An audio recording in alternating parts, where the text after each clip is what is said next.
So what happens when you take a Christian Baptist, a skeptic, and a believer in the paranormal in one conversation? You're about to find out. Here we go.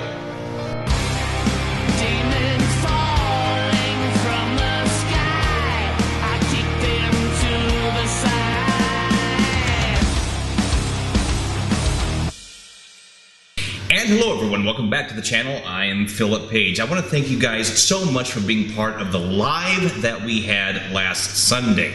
We were able to get a lot of Q&As done. We had a really fantastic conversation that took place in the meat of that live, and of course at the end we had our session. Now, this video is going to be a condensed version of the conversation that we had between someone who was raised Baptist and someone who was raised with no religion and didn't believe in anything, and they both, just through life, they were able to find their way to believing in a life after the body has died. Now, I just want to let you know that in this video we are going to be talking about some specific religions, Baptist and the Pentecostal faith in particular. Please know that these are just personal reviews. These aren't anything that's factual about these particular religions. It is just personal views that we ourselves have experienced and not meant as a view of the totality of the religions themselves. Now, as I said, this is going to be a condensed version. If you want to see the entire conversation and the entire live, I will post it here, as well as at the end of the video there will be a link for it as well. So guys, I welcome your thoughts and your opinions about this in the comment section below. And this following Sunday will be, or actually this next Sunday, will be the actual edited version of the session that we did. And so guys, I want to thank you again for all of you who have joined and who are joining the as a YouTube member or as Patreon. You're definitely helping me grow and investigating more into this, into the phenomena of life after death and consciousness existing after death. Okay, I'll be quiet now. On to the video. Here we go. Warren, you're not live yet, but Warren was one of the people that wrote in and said, hey, I got tired of watching certain things, and I just wanted to start doing it myself. And I wanted him to share his story with you guys because I think it's so important to know that there's a community out there and not just some of us on YouTube that are doing this. So, Warren, get ready to go live. Here you go. And in 3, 2, 1, everyone say hello to Mr. Warren Couples. Warren, how are you, my friend? How you doing? Thanks for having me. Oh, no, thank you so much for being here. So, Warren, I cannot thank you enough because you have been supporting this channel for quite some time now, and I love your screen name, Spirited Debate, because there are so many little innuendos in that name that I think it's just a juicy name, if I can say that. So you wrote in. You actually sent me an email, and if you could just, for everyone, if you could just share with everyone what you said in that email. Oh, wow. Or roughly what you said. Let me think. Basically that I've been watching your channel pretty much since you've been on it, all the way back to Vegas, and your channel has stood out compared to the others as you go into more detail than the others do, and just because you do the live sessions, that in itself proves what you're doing is there's no fakery in it, and it's all legitimate. And most of the other bigger channels, they can't say that. And well, thank you so much for that. And Warren, I'm going to pause you just real quick because Joe is in the wings right now. So everybody, please please give a big warm hello to Mr. Atomic Joe. There he is. What's going on, Joe? How are you, my friend? Can you hear me? Loud and clear, sir. Okay. So Joe, a.k.a. Atomic Joe, was the other gentleman who wrote in and was telling me his story. So, guys, there's going to be no real rule to this. This is just going to be Thunderdome. I just want to have just a conversation about this because both of you wrote in saying similar things. And Warren, I want to thank you so much for the words that you just said because, and especially going back to Las Vegas, because I seriously have had these experiences ever since I was a child, and I was watching Ghost Adventures, and I was just so put out by the confrontational way things were being done, and always thought, no, there's a different way to do this. So thank you for really being there since really day one. And now, Joe, you just popped in, and Warren, their Spirited Debate, gave us a little bit of a story, and Warren, I want to get into that a little bit more as well. And Joe, you sent an email as well, and just real quick, if you could just tell everyone what it was that you said in that email.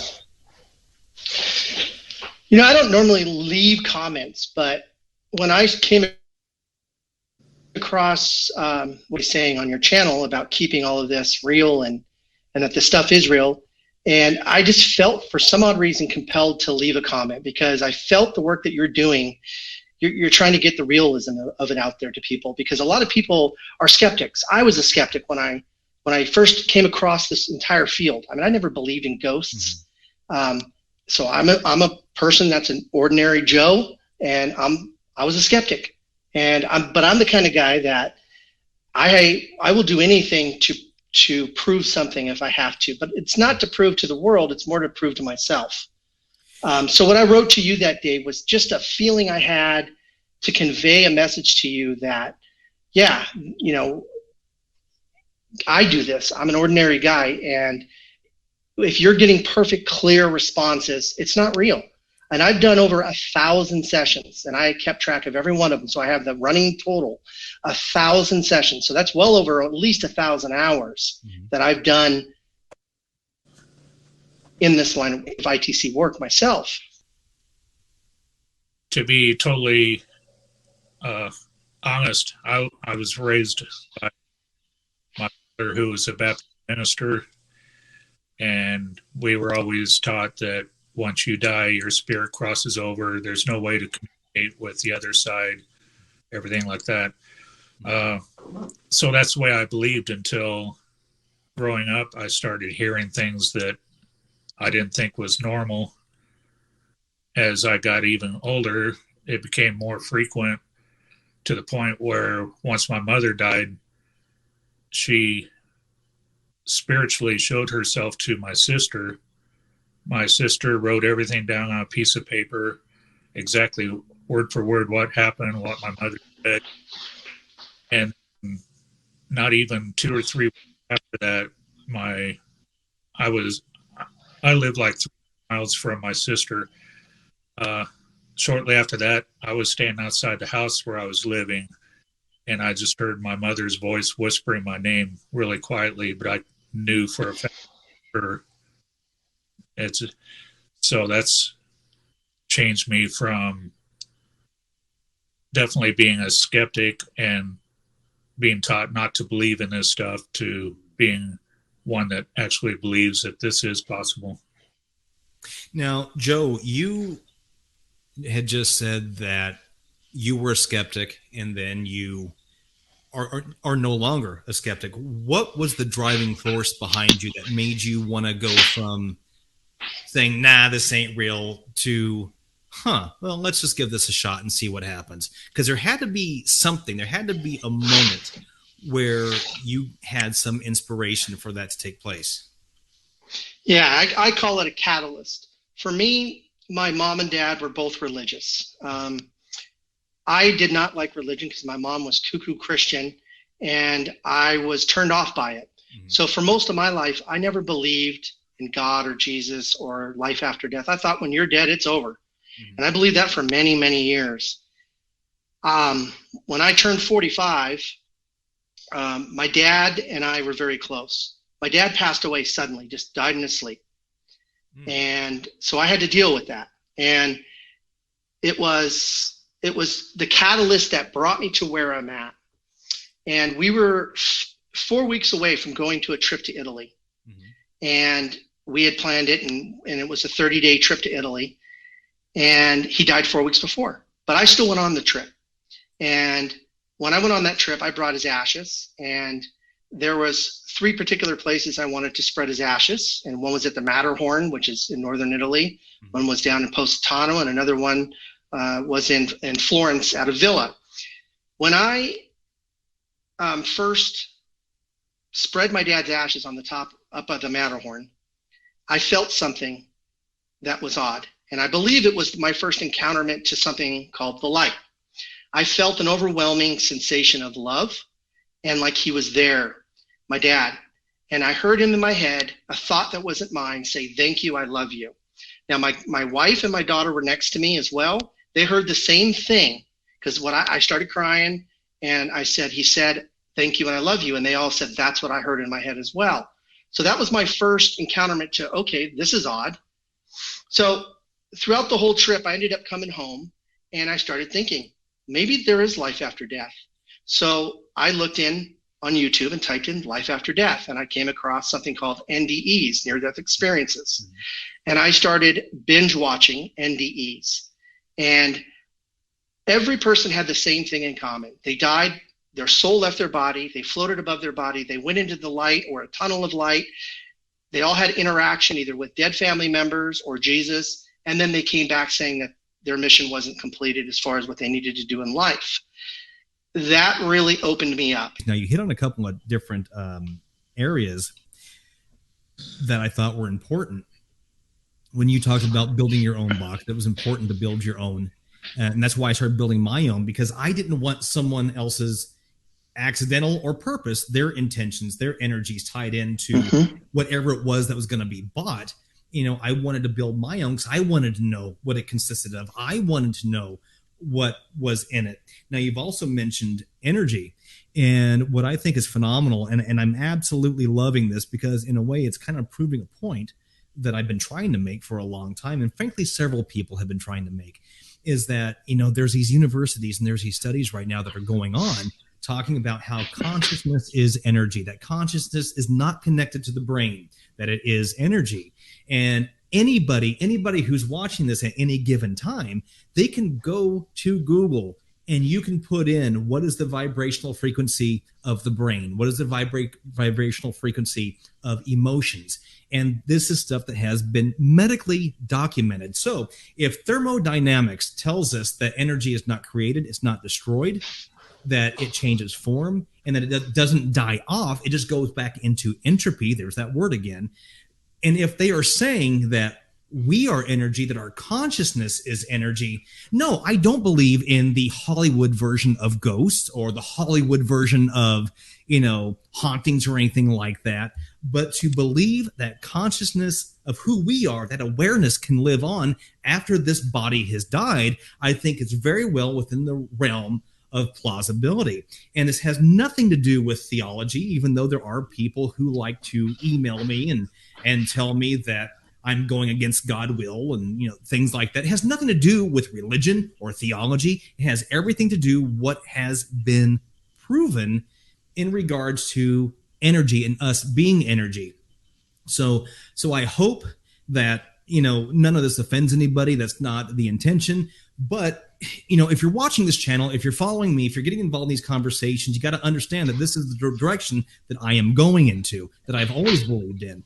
And like you two gentlemen, I grew up in the church, you know, and I'm actually writing a blog right now about, I remember being 5 years old, having to put on clothes that I didn't want to wear, having to go down to the church early in the morning when I didn't want to be there, around a bunch of people that I didn't really care for one way or another. And there was no emotional buy-in for me. It's only for me. I'm not saying this is how it is for anybody else, because there are people out there in the world who they do have that emotional buy-in with whichever faith they belong to. Now, Warren, you had mentioned that your dad was a Southern Baptist. Regular Baptist. Okay, my grandmother, who lived next door to me, was Baptist when I was growing up. We were raised Pentecostal, and there are people who have found comfort and solace in that. And if that's the case, fantastic. That's great. So I'm not trying to attack any, specific belief, but am trying to say that there is, especially with the three of us that are talking right now, there is that foundational belief that we had that Christianity, but then we wanted to know more. There was something that happened in our lives that made us want to explore and just figure out more for our own. Now, Warren, you have gone out and you have done, you've experimented with this, haven't you? Yeah. Shortly after watching your videos, well, I've been watching all of them on YouTube, kind of like Joe has. And I kind of picked and choose which channels I liked, and then I got into the debunker channels, and then they were trying to prove everybody wrong. Then I came across yours, and I was looking at everything that you were using, both in the videos and in live sessions. So I had to go pick up my K2. I got the SB7. Okay. Then I got a Necrophonics. Necrophonics is probably the best thing I've ever used. Mm-hmm. Me and a friend of mine, we went to a cemetery. We were just driving down the cemetery road. We stopped at one point, and I just spoke to Necrophonics. I said, "Whose grave is that right there?" And it gave the first name of the person buried there. And I was like, yeah, okay, this is totally not legit. So we drove down a little bit farther and asked it again, what's the name on this headstone? And it told us again. And we've gone to a park here in town, mm-hmm. and it kept giving us two names of guys, and we had no clue who these two guys were. And every time we would go, we'd get the same two names. Who's here? One would say, this is Mark or David. And we finally Googled if Mark, and sure enough, one guy had driven over a cliff. His name was Mark, and another person died, and his body was put there. And that was the other guy that we'd been talking to. So that's really opened my eyes to possibilities of communicating with those on the other side. So I'm curious about your opinions, because I'm sure you get told this a lot as well. I have people who will write in and they'll say, you're talking to demons. You are a confused person. You are talking to the devil. Have you been told the same thing? And what is your opinion of that? And that's open to both of you. I've heard that if you're talking to a child, most likely that's a demon. And I don't see it as a bad thing. I don't know. I don't know. I don't really think we're talking to demons. For one thing, I don't even know what a demon would sound like if it was talking to me. But most of the time, when you're talking to someone, you ask a question, you get an answer. I don't know. I just don't see it. Joe, what about you? Well, what I think about the subject is when I first started, I heard those words, demons and monsters. They all came up through most of my sessions.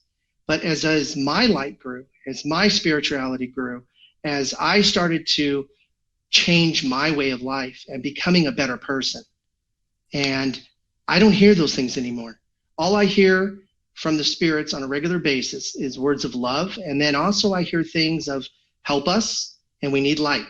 I've also heard that the word purgatory quite a bit, that we're in purgatory. Mm-hmm. I've heard something called leveling up. You've helped us level up. So there's these levels on the other side, and they need light. And what light is the emotion of love, but mm-hmm. it's infused from light, because that's what every one of us are. It's been scientifically proven that our bodies are 99.9% hollow because we're made of atoms, and atoms are hollow, other than the energy of the neutrons and everything, all the different parts of an atom. So we are made of light. So I just want to share this graph real quick, and you can actually look this up, and this has been medically proven. This shows you what emotion vibrates to what frequency. And so, of course, on the lower end, we have shame, apathy, helpless, and death. Then up at the very top, we have serenity, peace, and well-being. And you can look up these graphs at any time, and you can research this. And again, I highly recommend that people do research this, that if you're going to go into a session, if you're going to go into talking to spirit, that what your intention is and what your emotional place is at that time is so important. And I can tell you, there have been times I've had crap sessions because I wasn't emotionally into it, or I had something else on my mind, or I just wasn't connected to the person that I was trying to reach. And, and frankly, didn't do that little extra work that I probably should have done to make that connection. And so it is energy. Everything is tied in to the atomic field. And that is going to be one of the experiments that I'm going to be doing here in the weeks to come. And you're absolutely right that the atom is basically hollow, but everything is built up of the atom, just vibrating at a different frequency. Again, this has been proven. And this, again, I just feel like because of the responses that I've been getting, I feel like I need to hammer this home. This has nothing to do with theology. I'm not trying to talk about religion or faith or anything. I'm strictly talking about how it has been documented that we are a carbon-based vehicle that is carrying within it an electrical source, a power source. Yeah, let me add to that. I'm sorry, I didn't mean to cut you off. Let me add to that statement really quick. If you think about what we are, okay, think about, we have 5 senses. We have eyes to see. We have a mouth so that we can talk or taste. We have a hearing to hear, ears. We have smell, and we have touch, right? So these are our 5 senses. And we're in this body that is specifically designed to be able to exist in this world. Mm-hmm. So it's almost like our soul is in a vehicle or a earth suit, like a spaceman would go into a spacesuit. So everything is consciousness. My soul is conscious. So it's in this earth suit to experience this world. So that means that my soul is energy because it's not in the physical form. The body is the physical form, which is more dense light energy, which is what I'm believing. It's just a theory, but it definitely talks about, or it supports what you're saying as far as energy. So, they talk about quantum physics, how 2 things can be in one place at the same time. What if our consciousness is in the conscious field, and yet I'm also in this body as well, if that makes sense to you? It does make sense, and I want to address that because in my mind, the way that I think, and Warren, by all means, please hop into this. I think you're being polite by sitting back and not saying anything. Give us both the elbow and say, "Guys, shut up! I want to say something." But you've touched on something that I think goes right back into that 3rd law of thermodynamics of entropy, because just because this is what we see doesn't mean this is all that we are. It has been photographed and proven that we have an energy field that extends out from us. And so if part of that energy field, again, guys, I welcome anyone to look this stuff up. Don't take my word for it. Research it yourself. And if you're going to do research, and I know I'm kind of sidetracking here, but if you're going to do research, make sure that you're getting research from reputable sources, psychology.com or Harvard papers, and not from the coolworldunderground.org or anything like that. Make sure you're getting your resources from reputable sources.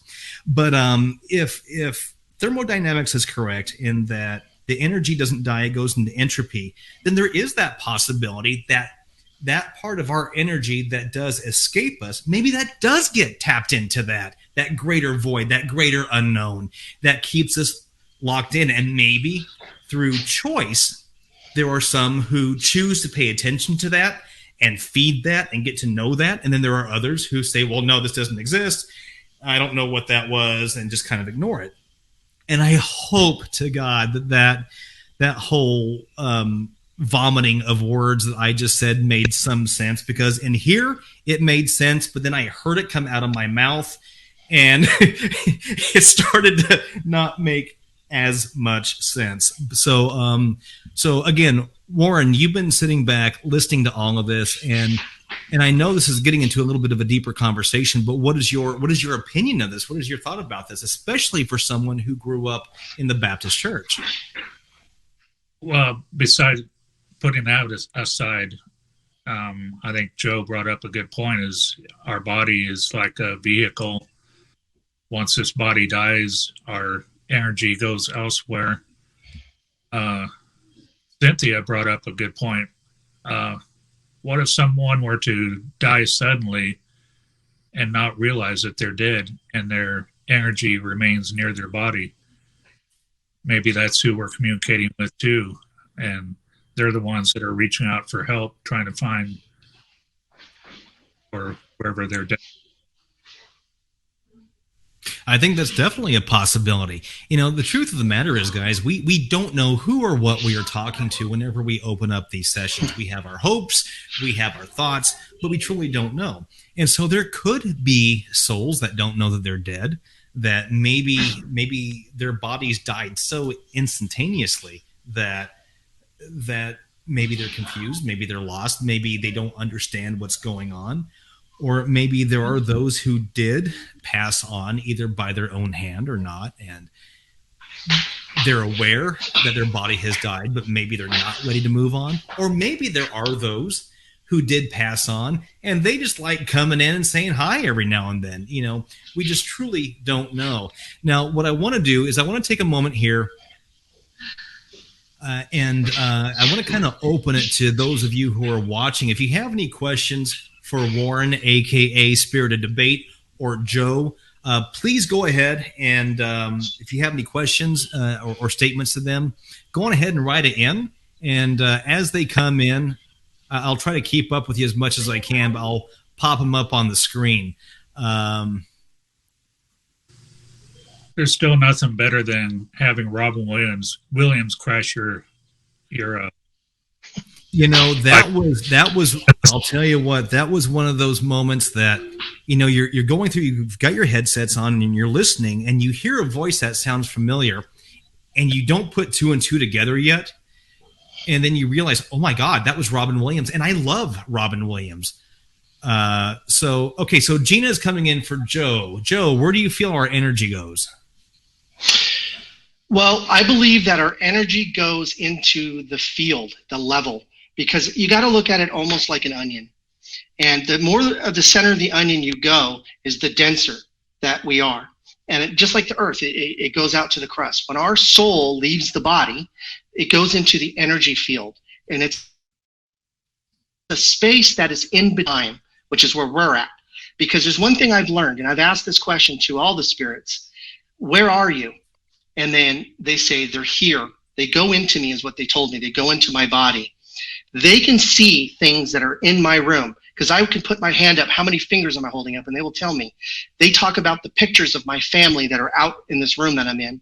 They speak about anything that is out. Even I have a list of my bills sitting next to me, and they said, oh, that's his list of bills. So they are actually in this field where I'm at, because I believe it's like quantum. They're able to go in and out of a dimension, and dimensions is like an onion.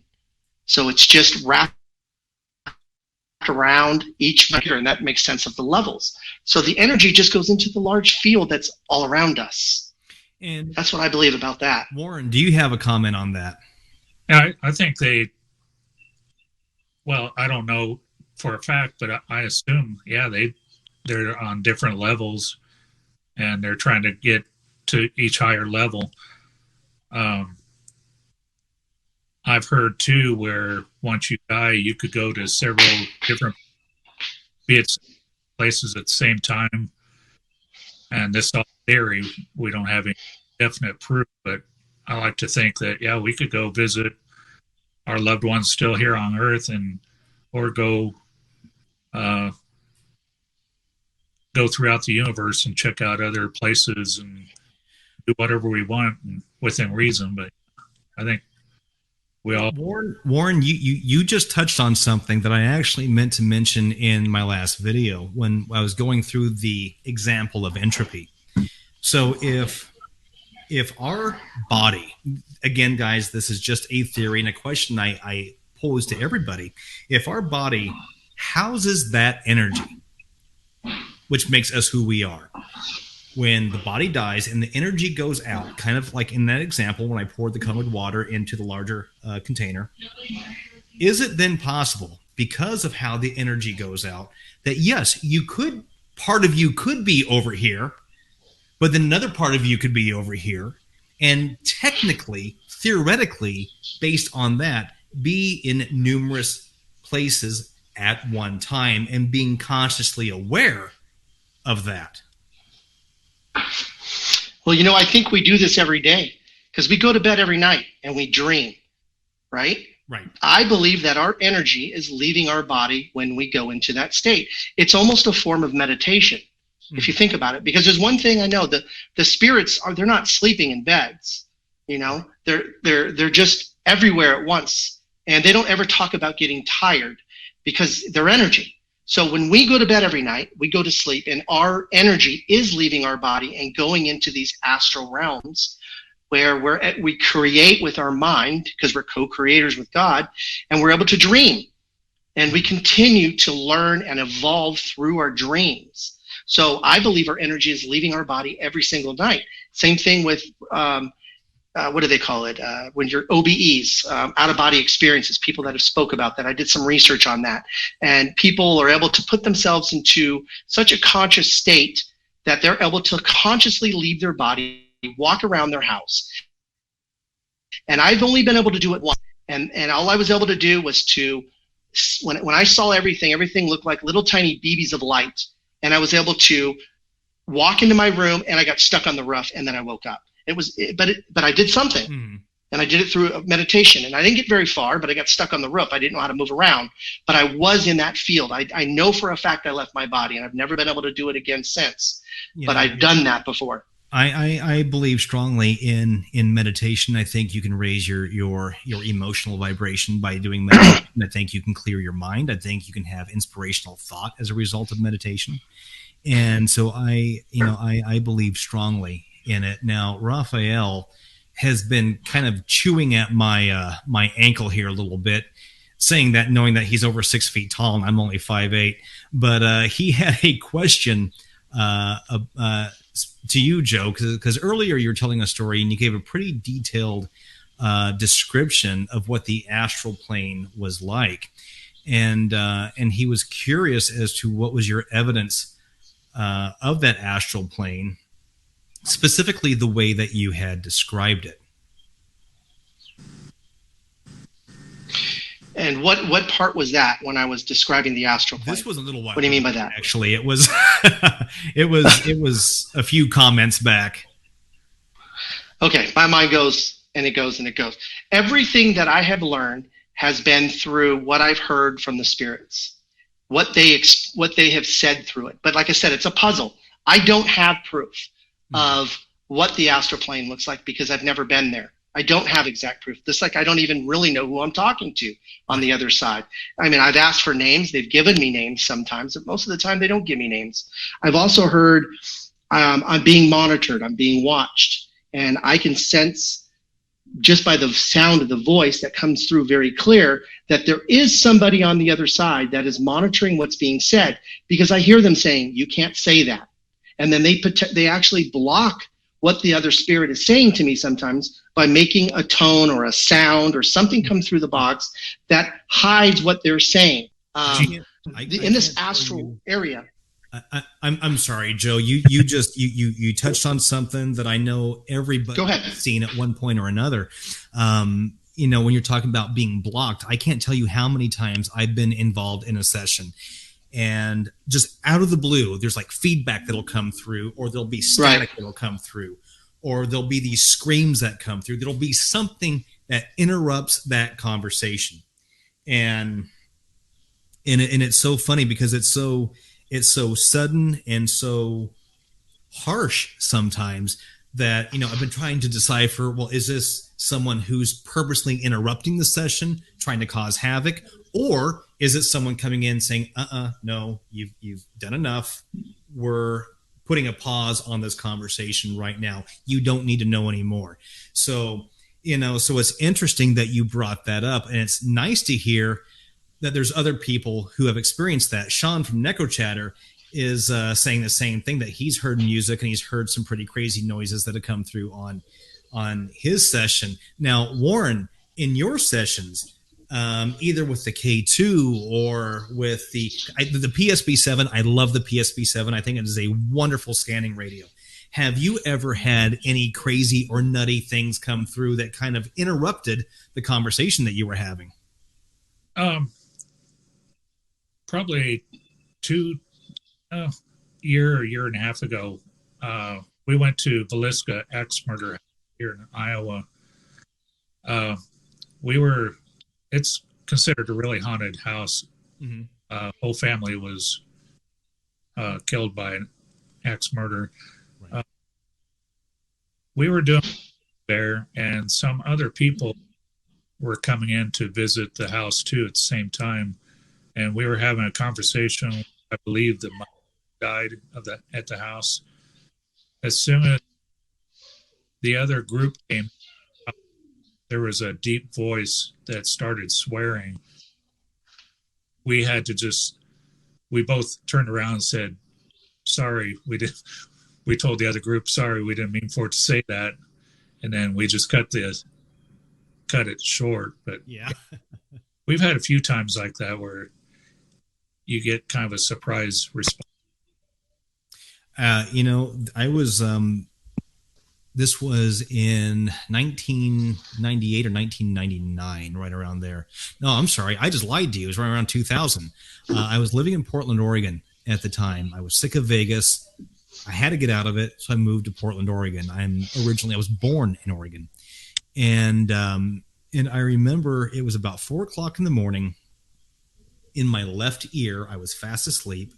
In my left ear, just out of the blue, I heard this deep, guttural, "Wake up, Philip, it's time to play."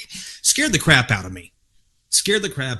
It was so real, and it was so lifelike that I jumped out of bed, and I remember sitting in a chair in the living room, and I thought, okay, there is something that is going on, because that was very specific, that was very direct, because when I was 14 growing up, there was a lot of stuff that was going on, and I said, okay, go away, I don't want to play anymore. So fast forward several years, living in Oregon, to have this voice come through and say, wake up, it's time to play again, I thought, oh crap, this thing has been following me. And so you know, so there is something to be said about all of this. And so, okay, guys. So any last minute questions before we move on to Warren or to Joe?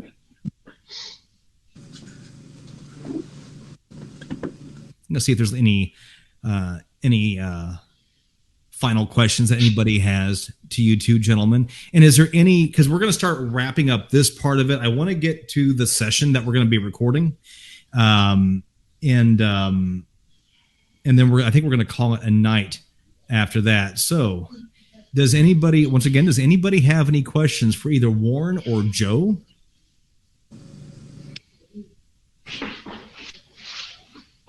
And guys, do you have any final thoughts that you would like to pass along to the folks who are watching now and for the folks who will be watching this in the days to come?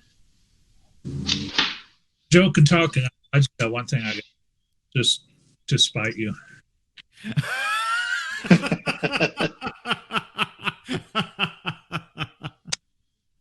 Yeah, the only thing I would tell your viewers is not everybody is going to spend the thousands of dollars that I've spent on equipment or the thousands of hours I've spent to prove to myself that there was life after death.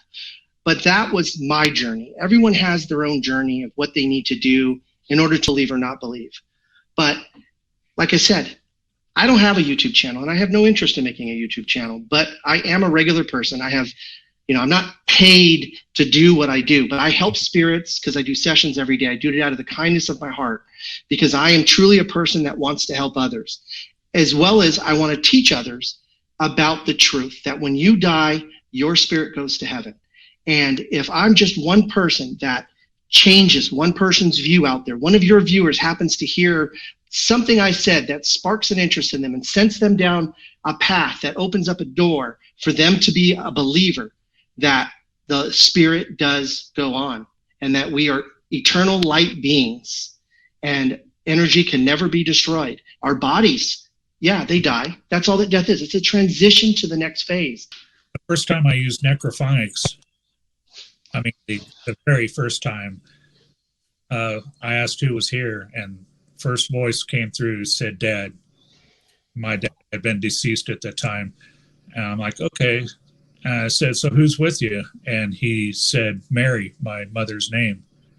I'm like, okay, this is getting a little. I said, who else is there? And he said, brother. And I thought, no, all his brothers are still alive. So I talked to my sister and let her listen to it. And she told me he's talking about Mom's brother that had died. God, this is the real thing. Well, gentlemen, I want to thank you so much for coming in and telling your story, because I just felt it was important that anybody who may stumble across this video or who may be watching know that it's not just a select few who can do this. It's not just a few chosen people who can do this or a chosen one that can do this. That it's anybody who has a desire, anybody who has a love, anybody who has a curiosity about this, that you can do it. And I do believe that there's no wrong or right way. I think everyone's going to have their own opinion about how to do it. I have mine, and I know Warren and Joe, you guys have your opinions on how it should be done. But I don't think there's any wrong or right way. And I think it is a journey. I think it is an experience. And everybody has their own version of that. So guys, I respect the hell out of you. I can't thank you enough for being willing to be here. Hopefully you'd be willing to do this again at some point. I do want to get on with the session for tonight. Hopefully you guys won't leave quite yet, but thank you so much for being here tonight. I really do appreciate you. Thank you. Once again, guys, thank you so much for your time. I welcome your opinions, as I have said, and I look forward to seeing you this upcoming Sunday. Okay, take care. Bye-bye.